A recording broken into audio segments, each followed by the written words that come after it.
And welcome, Hoosier Nation, to our 124th episode of the Hoosier Sound, where we are the official podcast of Indiana HQ. We are recording this edition of the Hoosier Sound on Tuesday evening, January 14th, 2020, where I'm your host, Noah Freeman. On the docket for tonight, since we last podcasted, the Hoosiers are 2-0. So we're going to touch on mostly the huge victory over, at the time, number 11 Ohio State. And then we'll kind of segue into talking about, is this basketball team on track, basically? Is it back on track for the season, and how can they sort of finish out the final 15 or so games? And then we will go into previewing the two challenging but winnable but also losable road games this week against Rutgers and Nebraska. Here with me tonight, all of us are back together. Matt and Nithan are here, so I'm just going to get right into it, pass the ball, look for the assist. Nithan, what are your opening thoughts this evening? Yeah, well, and hopefully I can score like Robert Finney did a few times to start that game on Saturday afternoon. But look, it was a good week for IU basketball. There were a lot of questions going into this week for men's basketball. Exactly, a lot of questions, and there were even more questions early in that game against Northwestern on Wednesday. But then things turned around, and they beat the Wildcats and they beat the Buckeyes, and it seems like for the first time since at least a couple of years ago, Indiana's got some energy and some positivity in Big Ten play. So we'll see where things go this week in a weird and uncomfortable road trip, but we'll get into that in a minute. Yeah, exactly. This is just, I think this is going to be the first more or less happy podcast that we've had in almost a month, because really the only news that we've been talking about is poor men's basketball play. We previewed the Gator Bowl, which was really exciting. Don't get me wrong, but then of course they ended up losing. And our best podcast in terms of numbers was the preview for the Gator Bowl in the last month, just because of different circumstances that have happened. But on this happy podcast tonight, Matt, what are your opening thoughts as we're going to dive into the 13-3 men's basketball team? I mean, yeah, we can dive into basketball all we want, but of course, last night in the college sports world was the national championship game. I'm pretty sure we all watched it. Noah and I were just talking about it briefly before Nathan jumped in the call. It was a lot of fun. Yeah, go Tigers. G-E-A-U-X. Yeah, so that was a lot of fun. I was at a local sports bar with a bunch of Clemson fans rooting for LSU. So nice. I had a blast and they didn't. Just wonderful time of the year for sports. As we got the NFL playoffs going on, and college basketball's in full swing, and we had a great week this past week, or I guess great last couple days for IU basketball, and I'm really excited to talk about it on the podcast. Yep, I said men's basketball. I wanted to reiterate that just because the women's team lost a heartbreaker a couple days ago against Iowa in double overtime. So. They ended up losing another game, but they're having such a special season that that's not going to take away from much. Historical season. Yeah. Oh yes. Yeah. 100%. So we're gonna let's briefly just touch on, since we podcasted last. You might have forgotten that the Northwestern game happened. So. Of course, Indiana ended up pulling it out 66-62, and then went on to beat Ohio State on Saturday 66-54. They ended up scoring 66 two times in a row.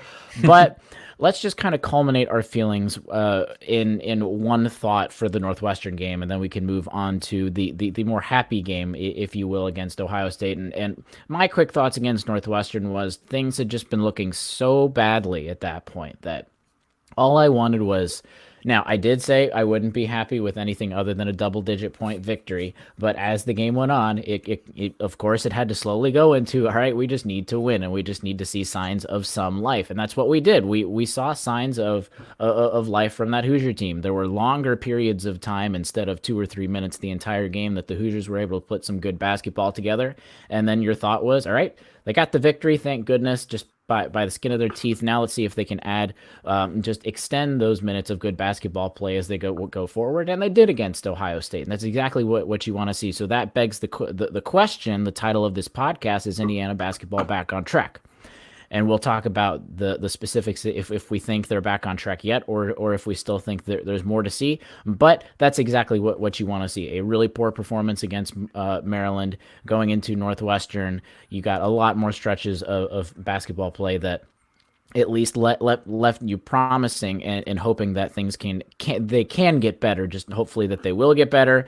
and then they extended that into Ohio State and beat a team that had been falling, but still a very good team nonetheless. So Northwestern's quick thoughts, Matt. What were you thinking as you went into the game, and then as we got out of the game? Yeah, I mean, I think my word for the game was survive, because that is true. We barely survived that game. I mean, as a program and as a team, barely survived that game. Because if we lose at home to Northwestern, I don't know what happens to Archie Miller the next day. Actually, I do know he'd still be here, but I don't think people would talk to him at Kroger when he walks by. We might have closed the podcast down for the foreseeable future. I know. I lost to Northwestern. Remember, I said I'd blow my top off if we lost to Northwestern. You did, yeah. That was a close one. I was biting my nails there at the end. But no, we made enough plays down the stretch to beat a very, very lackluster Northwestern team, and I'm sitting there like extremely disappointed in the performance. But at the same time, it's like these are the wins that an NCAA tournament team needs to get, and they got it. And a win's a win at the end of the day. And you have to go back, and yet in the next game, you have to fix those problems. And we're going to talk about Ohio State here in a minute, and they did that. So looking back on it, a couple days removed, I'm fine with the Northwestern game. But at the time, I was just as ballistic about it as you sitting at home are, and probably still are, about that damn game. Well deserved, though. What well deserved thoughts about being a little pessimistic about the program. But yeah, what about you, Nathan? Well, it's gonna sound a little silly, but the way I look at that Northwestern game is they were down by 10 points with 8 minutes to go, and honestly, looking back, the fact that they were able to come back and win it, I honestly think that served as a turning point for this basketball team, for not just the players but for the coaches as well. And here's the deal, like, actions speak a lot louder than words. And for the first time, at least off the top of my head, it seemed like Archie Miller felt desperate enough to bench a key player in that game in Devontae Green. And I'm a pretty big Devontae Green fan, at least I think more than compared to the average IU fan. Archie had to make a move, and he put Devontae Green on the bench. And here's the thing, it paid off. Not just the Northwestern game, because Devontae Green was struggling and Indiana came back and won, but then Green was motivated to play well against Ohio State. So really it helped Indiana not only win the Northwestern game, but the Ohio State game as well. So in hindsight, while we're sitting here and we're saying a 4-point win over Northwestern, and no one's going to throw a parade for that. And in fact, Archie Miller was legitimately disappointed when talking to the media after that game, saying he's concerned, and he said the team's in a slump. The actions that were taken in that game, with the benching, with this talk, with the shortened rotation that was discussed, and things like that going forward, I legitimately think we're going to look back at that Northwestern game as a critical moment in this season. Not saying that IU is going to win out the rest of the way, nothing like that at all. But as far as the type of message that the coaches were sending to the players, I think motivated the players as well, which is important. Exactly. And I think if this team is back on track, or at least getting back on track, I think you're completely right with that Northwestern game was a turning point, regardless of who the actual opponent was. But then, as everyone has basked in the glow since Saturday, 66-54 victory, the Hoosiers, and they would have blown out Ohio State if it weren't for, let's just say, a very poor free throw game. There's no need to mince words there. They could have blown out Ohio State if they even shot 50% from the free throw line. But regardless of that, which I think the free throw line, which we pause for a quick second there, I think the free throw thing is a very weird. Last year, every game they weren't good at free throws. This year, it seems like every other game they're good and then they're bad, then they're good, then they're bad. So I guess I'll take it for now at the moment. If they can score the free throws when they need to win the game, or credit to them, they didn't score they couldn't make their free throws, but they still ended up beating Ohio State and ended up beating them by double digits. So I guess it's a weird situation there, but I don't even think it's necessary to ask for opening thoughts.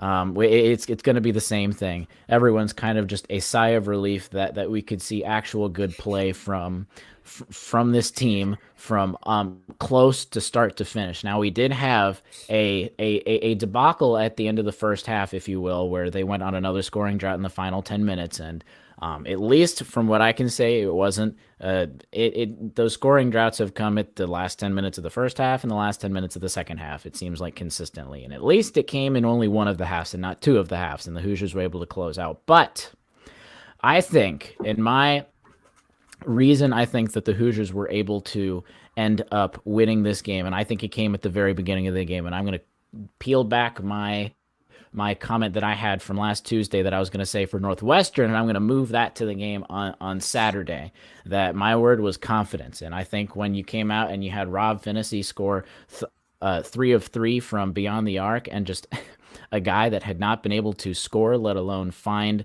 the court very much the last month since he's been back, if he can score 3 for 3, pull it, very confident shots that kind of gave the entire team momentum and confidence to go forward. That's like, hey, we can actually get the ball into the net. And people kind of laughed and joked about Archie Miller's comments after the Maryland game. It's like, hey, why isn't the ball going in the basket? Well, the ball's just not going in the basket. And to some extent it was funny, but in another extent, we talked about this last week, this team literally had been getting at times very good shots, but it just literally hadn't been going into the net. And Rob Finney literally opened the lid on Saturday to where they could actually score something against a quality team, because they still scored. Again, they scored 66 against Northwestern, but then you scored 66 against Ohio State. I think it's a little different, even though they scored the same amount of points. 66 against Ohio State is still a pretty good margin. So that is my comment on how I think this Hoosier team won the game, if I were to sum it up into one basic thing. Nathan, do you have one specific thing, or are you going to go more of a broad spectrum where it was a team effort or a coaching effort?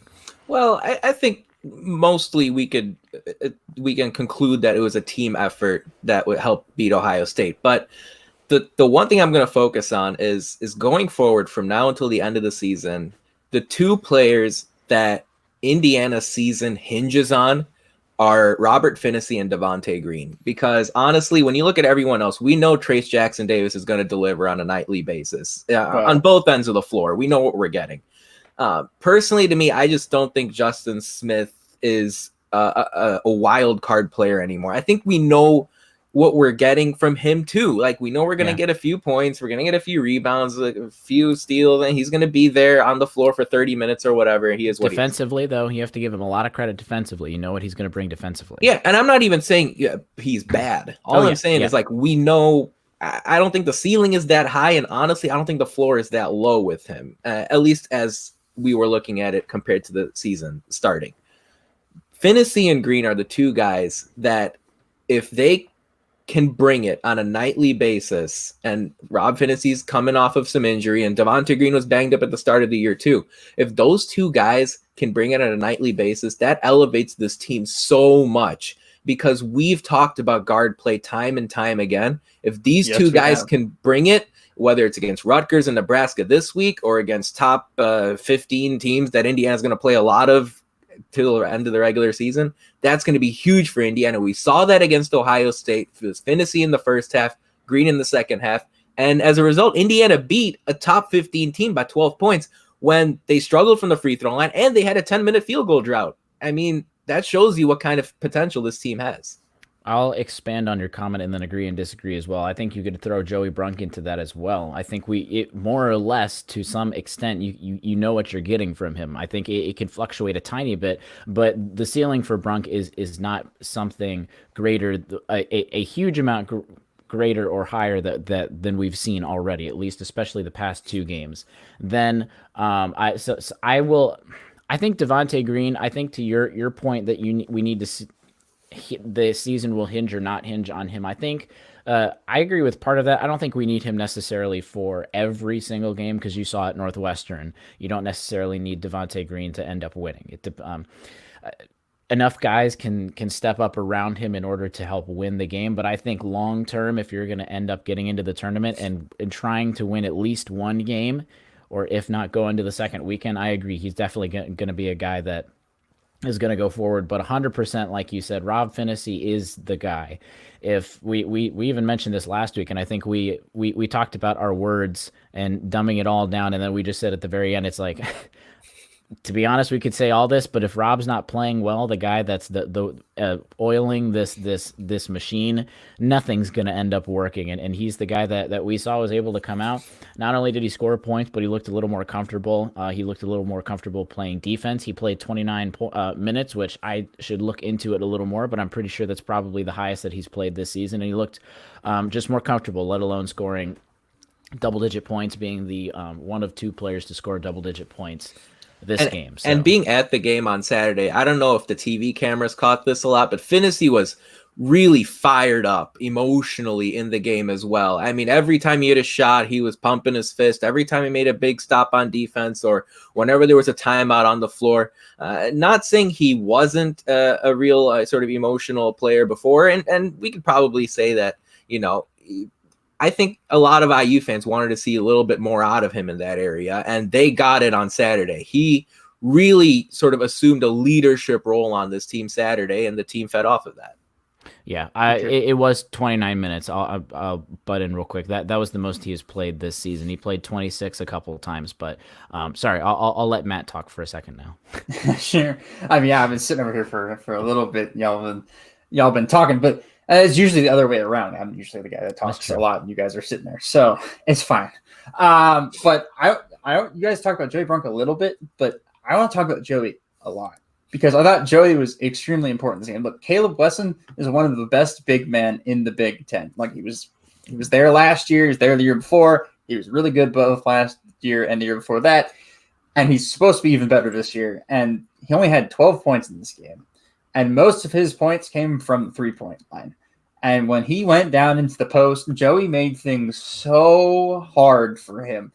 And it wasn't like Joey was playing perfect defense. He just made him work for his shots. And that's all you can ask for from Joey. He guarded him without getting into too much foul trouble. And against a really good big man, he's going to have to do that.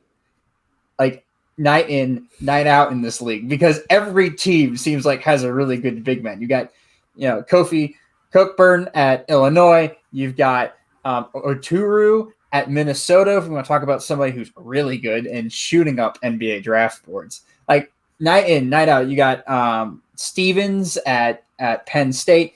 We have what's his name for Rutgers that I'm completely forgetting, and we're going to talk about him later. We'll get to him in a minute. But look, Rutgers has a really good center. Rutgers has a good center. Every single team in the league seems like they have a really good center, and night in, night out, he's going to have to put up a defensive fight in the interior, and he's going to have to do it while playing a certain number of minutes because we know Deron is still working his way back into being more comfortable, even though he looked much more comfortable in this game in the minutes he did play. He played really good minutes. But Joey is really important down the stretch because if we can get really good defensive play, not just like really good, but like good effort on the defensive end from Joey, that is about all you can ask for because I feel like our wings and our guards, as they start to get healthier and get adjusted and practice more together, are going to be fine. Just our post defense is that's going to be just as important for us. So as far as defense is concerning, I thought Joey had his best game of the year against Ohio State and playing against a really good player in Caleb Wesson. Again, they've talked about Devontae Green. They've talked about Rob Finney. I think other than that, like that about covers the bases. And if you had told me going into the game that Trace Jackson Davis would score, I think like 6 points and that we would win the game, I would have laughed in your face because Trace has been, again, the most important player this year and the most consistent as far as, IU players go. And, he had his worst game of the season. Offensively against Ohio State. He had a couple of really good blocks and a couple of really good help side defense and had some major rebounds when we needed him. But as far as offensively, did not have a great game. And we only shot 3 shots. That's it. Only shot 3 shots. And we still found a way to win. But he shot 3 shots, but the ball was still finding him. And that is what's key because we've talked about it previously. is that when the ball moves and gets into the post, the offense looks a lot better than it does when it doesn't get into the post. And we're just passing around the perimeter. And the ball was getting into the post, whether it was to Joey or it was to Duran or it was to Race or it was to, I think, Jerome made some cuts into the post or tried to do a post every once in a while, or it was Trace. Whether it was one of those 5 guys was in the post, the ball almost always made it into the post. And Rob Finney scored 2 of his first 3 3-pointers alpha kickouts from the post. So look for that moving forward. Look for more of that against Rutgers in the rack tomorrow. I apologize. That ding on my phone was that Clemson is beating Duke at the moment with under 4 minutes left. So we'll have to keep an eye on that. Clemson is up by 1 with the under 4 media timeout. So we'll keep an eye on that. Obviously, when you listen to this, you'll see if they can pull it off or not. But as of now, that'll be interesting, which just goes to show, even if they don't, Duke ends up pulling it out, that this is just college basketball is a crazy thing, man. No matter who you're playing or who it is, how good the opponent is versus how poor the other opponent is. But Matt was talking a lot about Joey Brunk and then mentioned a little bit about Duran Davis, and I think you can extend that to the big guys / the upperclassmen. The one knock that everyone consistently, every single person had was a knock on the upperclassmen, how most people, minus Joey occasionally, couldn't really pull their own weight. And not only that, but they were hurting the team. So the one thing about Joey Brunk is I think he's been consistently getting better every single game. And the ceiling for him was relatively high for the position he was playing coming into this team. I think the only knock that we had, at least Matt and I, as Joey Brunk coming in, was we were thinking he hasn't started very much, or he hasn't played very much when he was at Butler compared to a Power 5 team, let alone a team that's striving to be at the top of a very good Power 5 conference in basketball. So he just needed some time to grow. He's maybe had time the best Power 5 conference. Exactly. Basketball. And then now that he's had time to grow, you can see the kind of energy, not only energy, that was the thing that people at least had no questions about, but not only the energy, but the actual physical play that he can have, not just on the stat sheet, but like what Matt was talking about, the defense and just, man, the game Caleb Wesson had, it wasn't him having a bad night. It was because Joey Brunk was in his face the whole time. And then you can extend that over to Duran Davis, and the minutes he played was crucial. Especially when you had Trace and Joey out. And I think, Matt, also you talked about if Trace would have only scored 6 points and shot 3 shots and only one of them went in, if you don't count foul shots, since they don't technically count as a shot, but that Trace would have scored 6 points, Joey and Trace would have been out of the game almost the entire last 10 minutes of the entire game, when it was a tied game-ish at that point. I would have said 100% Ohio State would have pulled away with it.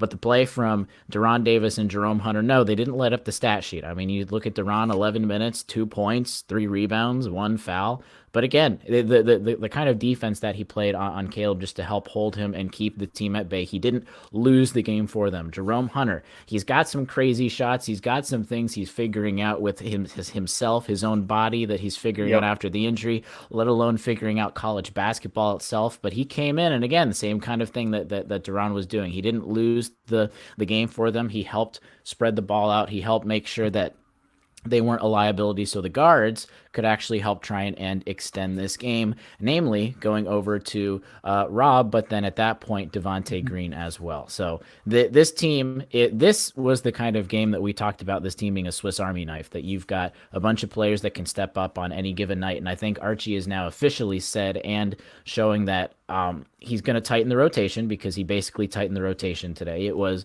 more or less an 8-man rotation when you had, because Race and Armand basically didn't play at all, even though the one shot Race had was amazing.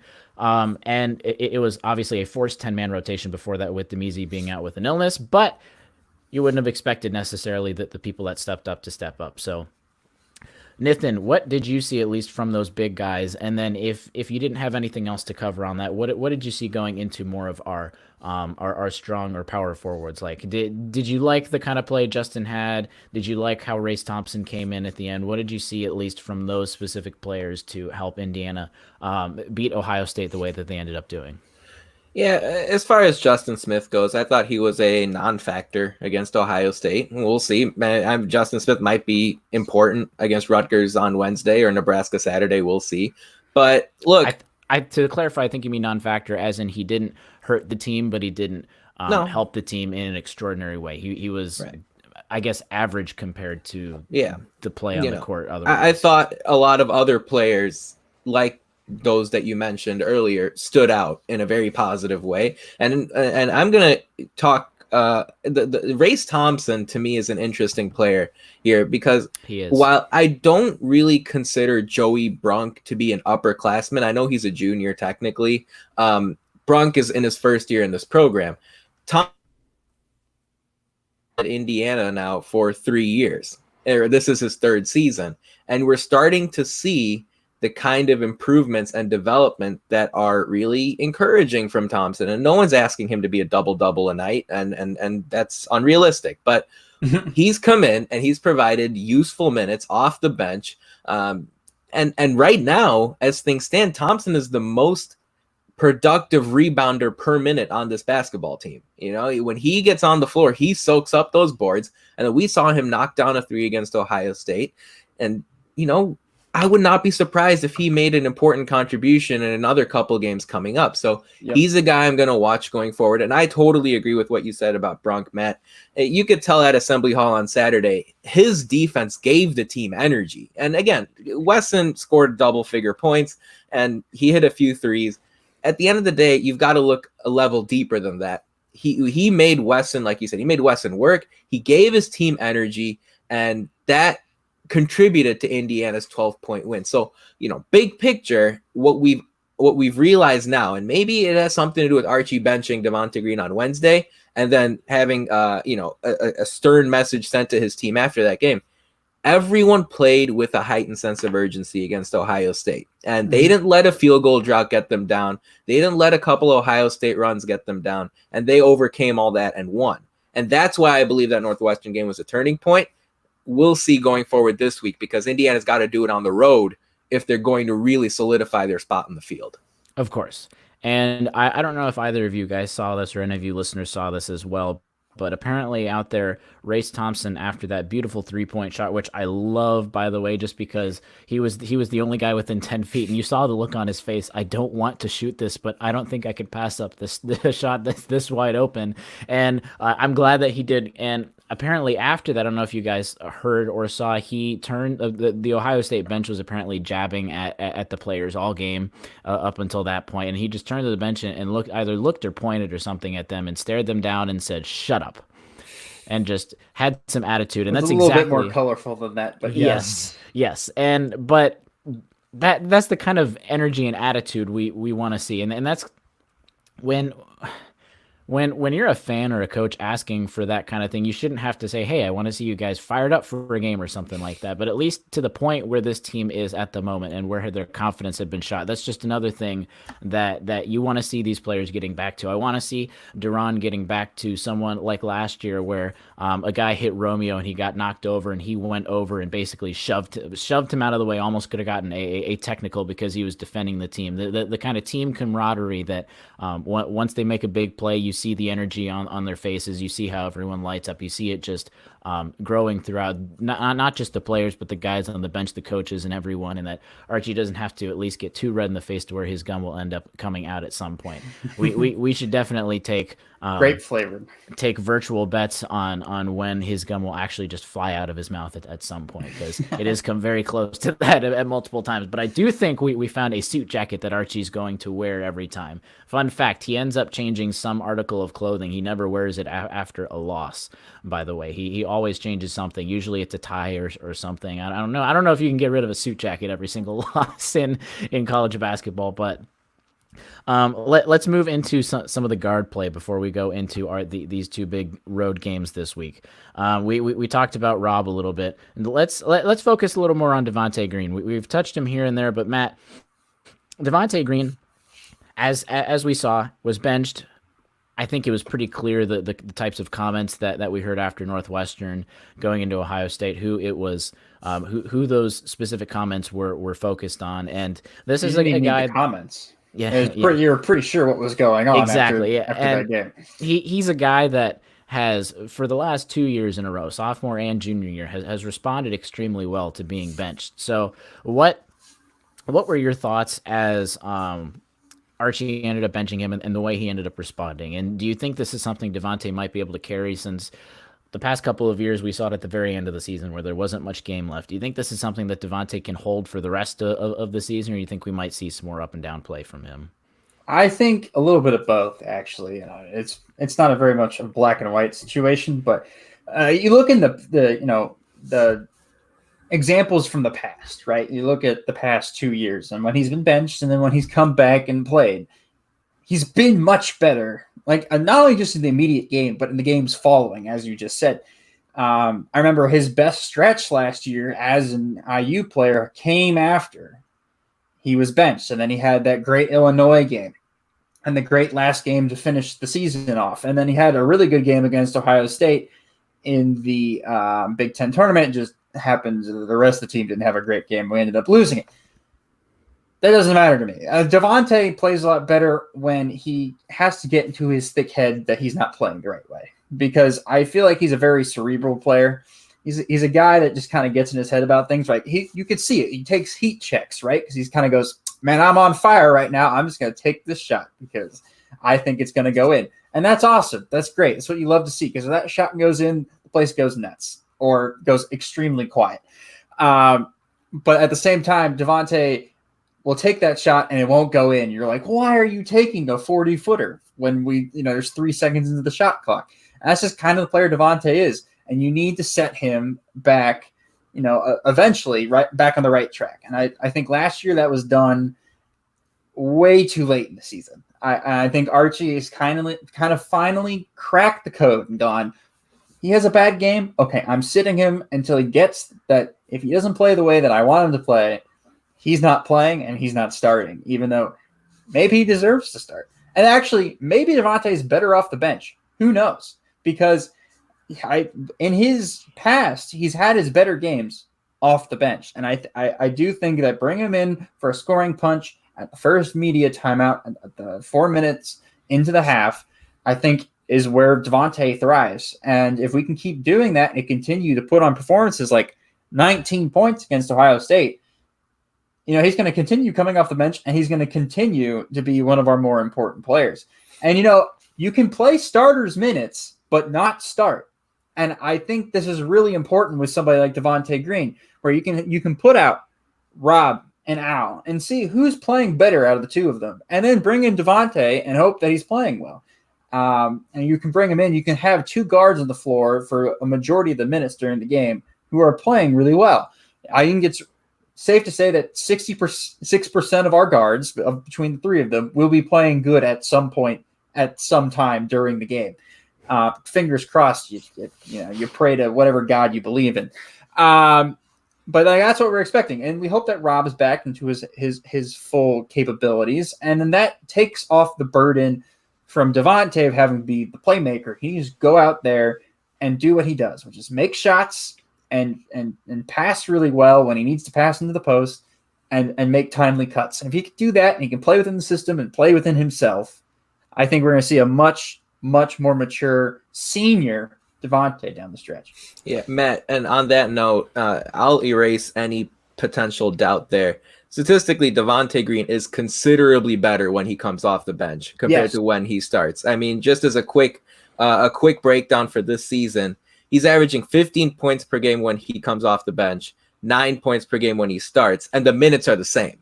So, that's one example right there. He shoots 53% from three coming off the bench, 27% when he starts. It's pretty evident, and he gets to the free throw line more, and he's more effective shooting 2-point field goals as well. It's very evident that Green is more comfortable individually coming off the bench, which is why that starting lineup change before the Ohio State game really helped Indiana. You could see there was some more chemistry with the starting unit, and then you saw Green slide in there coming off the bench, and he was able to keep the scoring going. So going forward, I would be very surprised. And in fact, I think Indiana fans should be honestly pretty upset if they see Devontae Green in the starting lineup going forward, because for now, it helps Indiana's team a lot more when he comes off there as a reserve. Barring injury, we should be upset. Of course. Yeah. Sure. But I'm going to go to the NBA to make my player comparison for Devontae Green. I was about to say this. But I was trying to interrupt to say it. Oh man, but Lou Williams. I was trying to interrupt to say that. He's made a career. He's made a living off of. He made a living. They're both the same type of players, right? They're an undersized 2-guard that will come off the bench, give you energy, and is a walking bucket. Devontae Green is a walking bucket some games. Some games, he just walks in there like he has 4 or 5 from 3 against Arkansas, right? He's just like lighting up, from behind the arc. Everything he shoots goes in, right? Like he's taking 40-footers and they look like they're straight on line. You're like, wow, this is, that's going in. He's just turned into prime Steph. This is awesome. This is great. And Lou Williams has made a living out of that. That's what he does. He wins 6th Man of the Year awards, and the Clippers make the playoffs and make a, first round series really interesting. Maybe they get to the second round against Golden State, whatever. Lou Williams, Devontae Green. If Devontae can embrace the Lou Williams role, he's going to play a lot better the rest of the year. Like Nathan said, the statistics speak that out. And then the team is going to play a lot better as a whole. And if he, as a senior, as a captain, can go, I don't need to start. I just need to play enough minutes that I can get my buckets and I can play my role and I can get my touches and whatever. Like I accept this from Archie. I'm allowing him to coach me. The team's in a much better place than it is if he goes, no, I want to be starting again because I want to be in that starting lineup and I want to be, in the posters as the 5 starters. Team's in a much better place if he accepts his role as a captain and does the right thing. Yep. The one thing, this is the teacher in me. I don't have enough coaching experience to put that, but coaching and teaching are virtually the same type of thing. And as sometimes it takes a really long time to find the specific thing that gets into the student's head for it to just then click for them. I had a student last year that it took me up until the last month of school. It took the entire time to figure out something just to get this kid. It was behavior, but I found the one thing that finally clicked, and they were one of the best students for the last month and a half that I had them. It sometimes, especially when this is not Archie's guys, sometimes it just takes a long time to figure out what that thing is. It doesn't necessarily mean that it's Devontae's fault or that Archie's a bad coach / teacher. It just means sometimes it takes a little longer to find specific things that just gets to that player and gets in their head. So hopefully that's exactly what Archie has done, that he's found that specific thing and it's benching or at least talking to him or a combination of all of that to where he can do that consistently going forward. As we go into our next segment real quick, I'm going to give you a quick number to think about, and you two on the box scores right now, you can't look at a box score, but the number is 50, and that number is an encouraging number that we'll talk about as soon as Nathan talks about who won the week. Ooh, well, in the world of IU sports, the men's soccer program had a really good week since we last had a podcast episode. A number of IU soccer players were taken in the MLS Super Draft. Jack Marr was taken. Yeah, again, it's a consistent theme with this team. Jack Marr was taken 2nd overall by Nashville. He was their first draft pick in franchise history.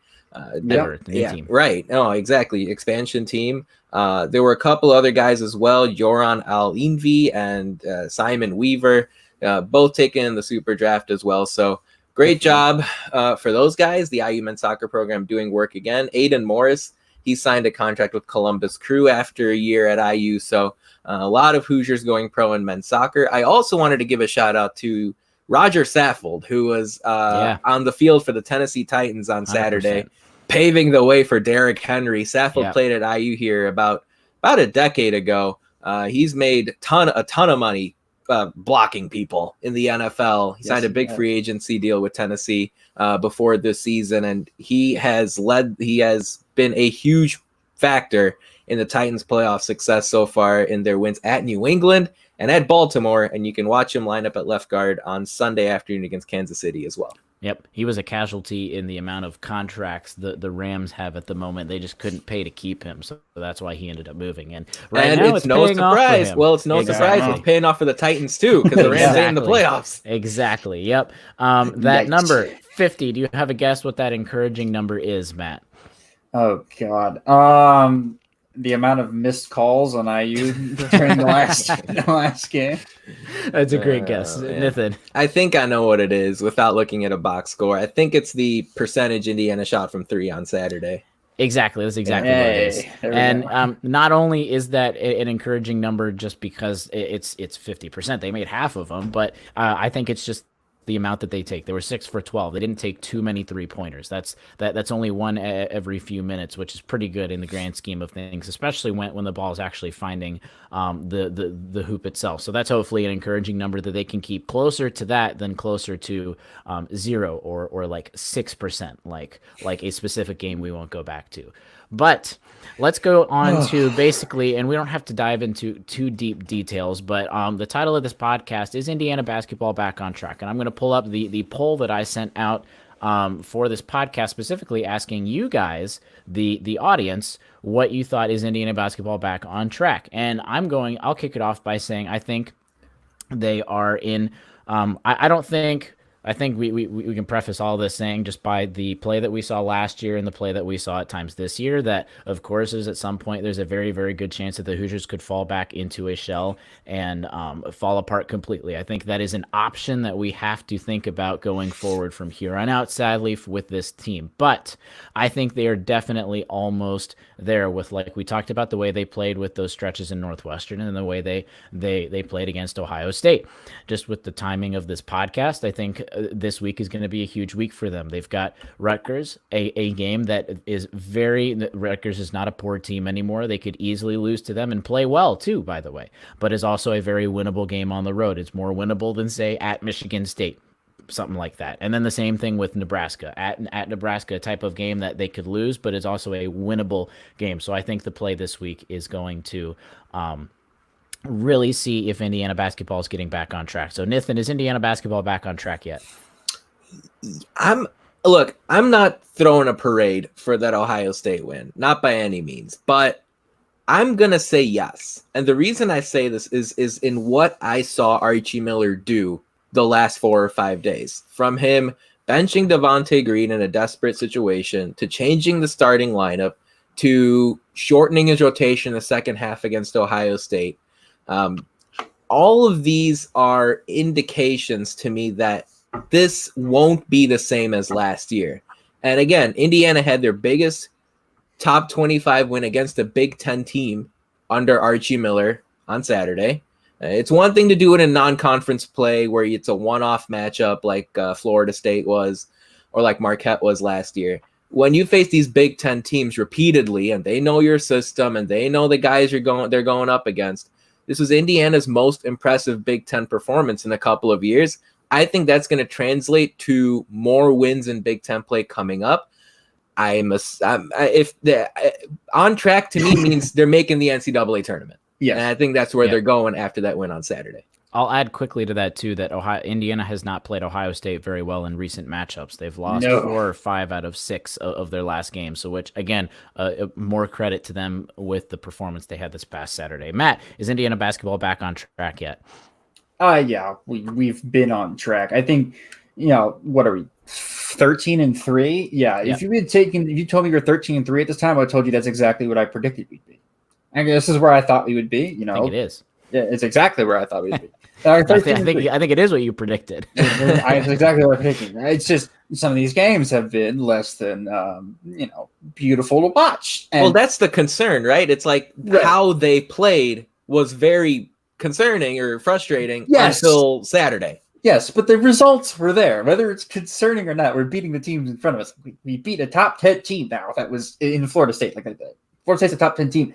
They're one of the best teams in the ACC, who is probably the second best conference in the Big Ten as far as depth-wise. And then we just beat Ohio State team. Yes, they had lost 4 in a row. That's counting us. But they just destroyed Nebraska. And without 2 of their main guards because they benched them. This is who we're talking about. By the way, DJ Carton for Ohio State, stud. I wish he was on IU. If he was on IU, watch out. Anyways, that's besides the point. That aside, the program is back on track. The sky is not falling. However, these next 6 games are going to be rough. Just buckle in, folks. The next 6 games are going to be rough. If we go in 2 or 3 of the next game, 6 games, and that's a little bit under 500, going 500 in the next 6 games, we are almost golden the rest of the season, I think, because the next 6 games are We have Rutgers tomorrow. And that's at Rutgers, at the Rect, and a very good Rutgers team that's getting top 25 votes. Then at Nebraska, again, a team that we went to overtime with earlier in the season at home. Then we play Michigan State at home, Maryland at home, the two best teams in the Big Ten right now. Then away at Penn State, away at Ohio State. That's our next 6 games. We play 4 of the probably 5 or 6 best teams in the Big Ten in the next 6 games, 2 of them at home, the 2 best ones, and then 2 of the next tier away from home. It's going to be challenging, and we're going to lose some of these games. Like Michigan State looked awful against Purdue. And, hey, maybe we pull out a win against Michigan State. And, hey, maybe we pull out a win against Maryland at home because we're playing them at home. And that's just what happens. But we could very much lose at Rutgers tomorrow and at Nebraska, and nobody's going to bat an eye. Remember, Purdue, who just destroyed Michigan State, our neighbors to the north, team we don't like to talk about, went to Nebraska and lost earlier this season and didn't score many points at Illinois when they went and played. Like, playing on the road, the Big Ten is tough this year. Incredibly tough this year. Like, at a point at which this conference might have more non-conference losses than they will have home losses as a whole conference this year. And that is, something historic and probably never happened before.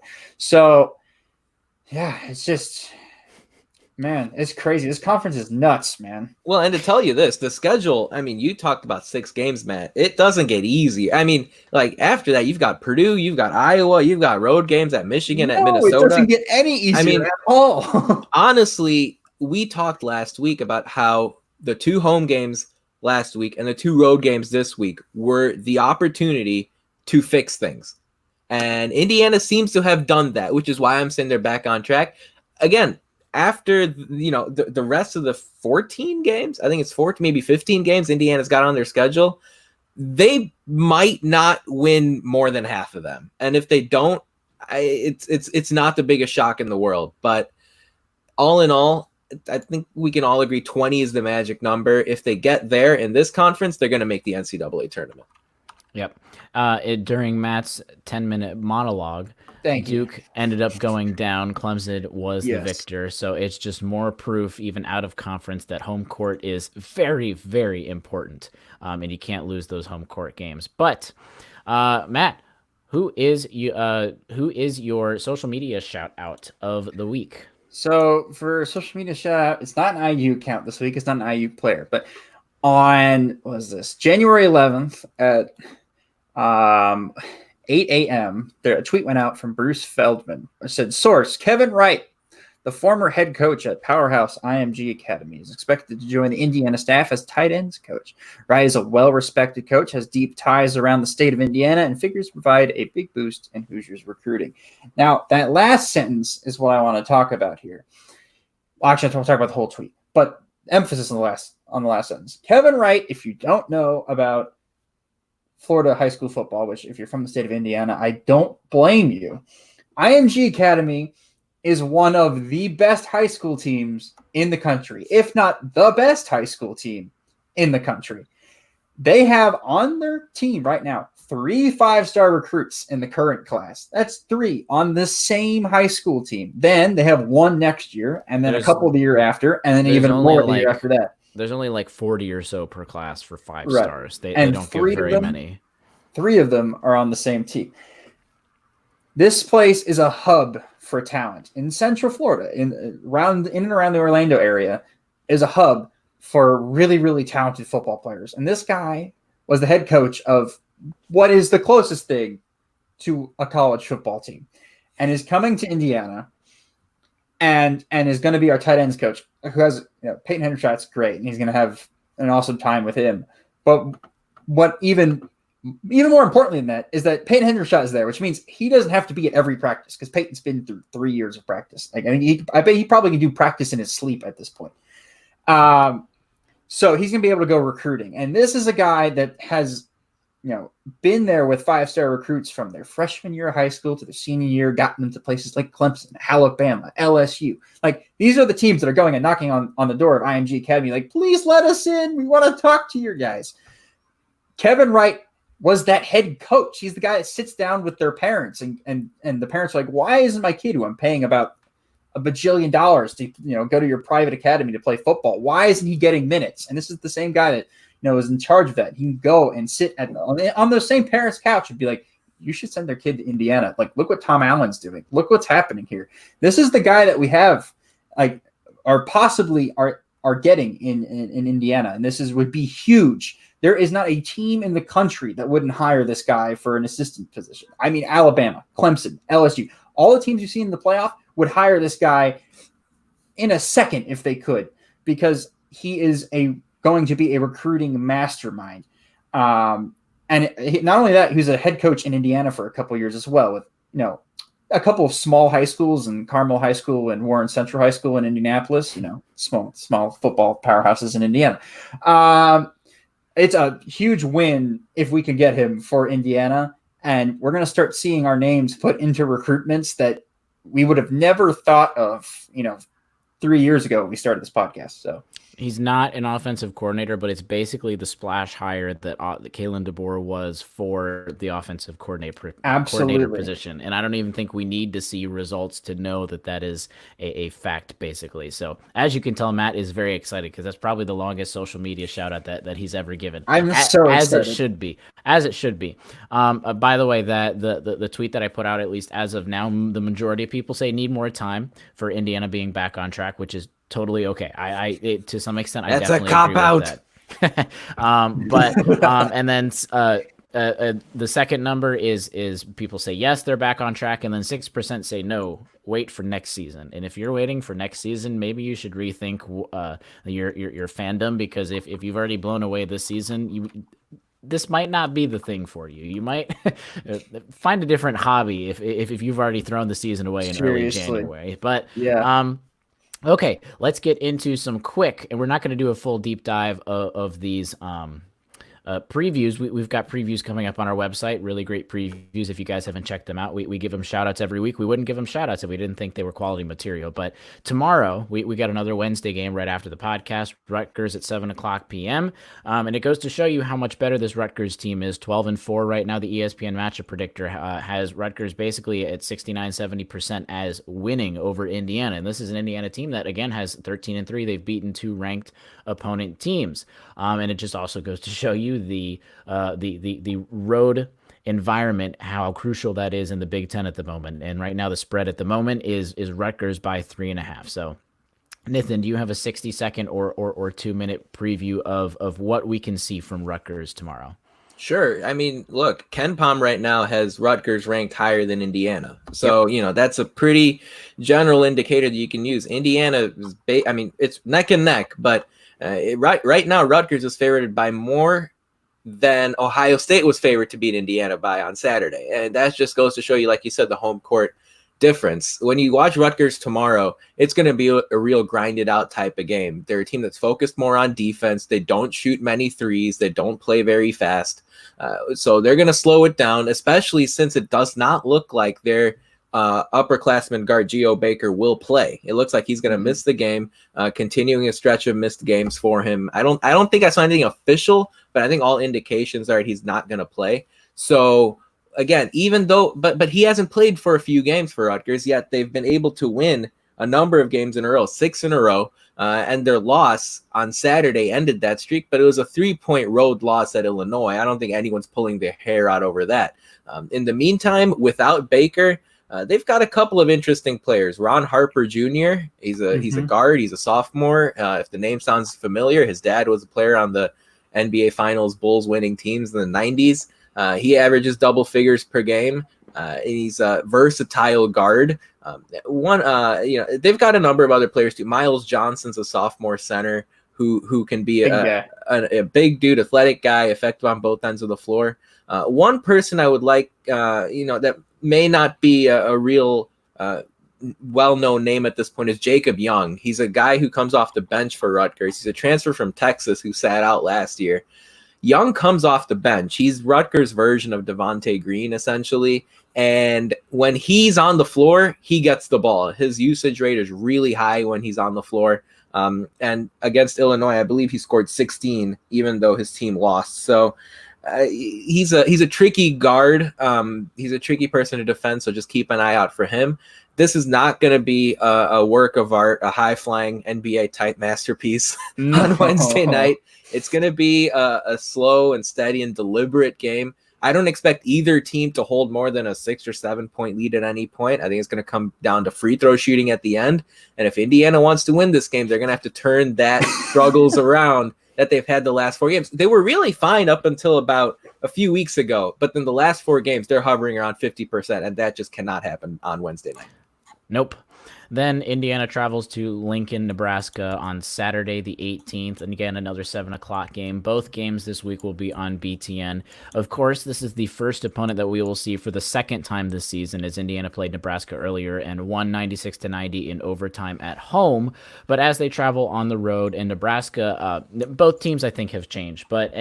We've both seen both of these teams play now and played against each other. So Matt, is there anything different that we've seen for Nebraska, or is it going to be the same kind of team that we saw in early December? It's going to be they're going to play very similar to how they played in Assembly Hall, which, take it or leave it, was them having a really good game in Assembly Hall, but they play really good on their home court. So that's what I'm saying is they had probably their best game away from home against IU. I want to say, like, in Assembly Hall, they're going to play very similarly to that in Nebraska, and we're going to have to play a very similar offensive game that we played against them in Nebraska. Look for Trace Jackson Davis to have a really big game against Nebraska. Again, they're undersized. Trace can take advantage of it. I think with the last couple weeks, and everybody, including the coaching staff, harping on the fact that they need to get the ball into the post, I feel like that's not going to be an issue this time. We're not going to be just jacking shots all over the place. They're going to make a concerted effort to get Trace Jackson Davis the ball. So, there you go. Yep. Quick thoughts on what Indiana needs to do to be successful in these next 2 games before we meet with the podcast next, because I think we've all talked about, because the 2 games after that, you got Michigan State and Maryland, both home games, but still, of course, a very tough opponent. So what does Indiana need to do? Do they need to go 2-0 to feel like it's successful? Do they need to be 1-1? Can they be 0-2? And be successful, even though if they play the games really well? Nathan, do they have to go 2-0 to be to feel like they're still on the right track, or can they go 1-1, or is there even a chance they can go 0-2 and still feel good about it? I think they can go 1-1 as long as the loss happens to Rutgers. I think it would look really bad for the loss to come to Nebraska. That would be a pretty dark stain on Indiana's resume. So if the loss comes, if you flip those. If you beat Rutgers, lose to Nebraska. To me, I think that's worse than losing to Rutgers and beating Nebraska. Then I'm disappointed that we didn't go 2-0. That's fair. I mean, that's fair. Rutgers is a legit team, though, and this year, this is just they're a different animal than they've been the past few years. Rebounding and free throws, making the free throws, are going to be the 2 key things that Indiana's got to do this week if they want to go 2-0, which is doable. I mean, it's in the cards. If Indiana keeps playing the way they played against Ohio State, they will get 2 wins this week. Matt, 2-0, 1-1, or 0-2? I'm fine with 1-1. I'm ecstatic with 2-0, and I'm besides myself with 0-2. So that's my reaction to those records. And like Nathan said, I'm going to be disappointed if we don't win in Nebraska. We win at Rutgers. But then at the same time, I'm happy we won at Rutgers, and we got that out of the way. Like, if we lose in Nebraska, it's like, okay, they play us close both games. We ended up losing them in Lincoln. They have a really good home crowd. As much as that sucks, like, Nebraska's like pretty good, and they have a really good coach, Kevin and Hoiberg. And we beat a team that was supposed to be better than us in Rutgers, away from home at Rutgers, who plays an awful style of basketball. Yeah, if we can do that, I'm okay with that. I'm much happier if we go 2-0 because then we're in a really good spot. Part of my concern with the Nebraska loss too is a potential for things to snowball, because like we talked about, the Michigan State game comes after that, and then Maryland after that, and then like 10 more hard games after that. So, a couple of different things going on there, but look, 2-0 is possible. Noah, how do you see this week going? Do you think what would you call a success? I think they should go 2-0. I think they will go 1-1, and I think as long as they keep the momentum. If they do keep the momentum that they did from Saturday, they should go 2-0, and that's what I mean by should go. And of course, they're not going to play like they did on Saturday every single game. It's not possible, but I think then a 1-1, especially on the road when we've seen road environments, no matter who it is, if you get a victory on the road, it's a success for your program. I mean, Real quick, Matt. Look at what comes to tonight. Yeah, but look, they can go 1-1 if they do two performances similar to what they did at Ohio State, and the other team just makes freaky shots like Rutgers shoots 29% from three. If they end up shooting like 35 to 40% from three and we lose that game at the rack, I'm fine with that. And that's because they're hitting tough shots. And if they're getting open shots, I'm going to be upset. But if they're hitting tough shots, the other team hits tough shots, we play a good game, they just beat us by a couple points, I'm okay with that. I'm not going to be okay if we go back and have a game like Wisconsin on the road at Rutgers or a Wisconsin game on the road to Nebraska. If we have that, I'm not going to be a happy camper. Of course. All right, that's going to wrap it up for our 124th episode of the Hoosier Sound. Thank you all so much for joining us, and especially big thanks to that live audience for coming out and participating with us in that chat section. We really appreciate your support. We'll be back next Monday for another edition of the Hoosier Sound Off as always. News and updates, they come through Twitter, so subscribe to our show so you don't miss out on our weekly episodes. Most importantly, though, if you enjoy our show, leave us a review, iTunes or Facebook, usually the easiest. Tell a friend, share our links. Your support is how we grow this podcast so we can reach all of those passionate IU fans just like you. But as always, thank you for listening, Hoosier Nation, and we'll see you next time. Peace.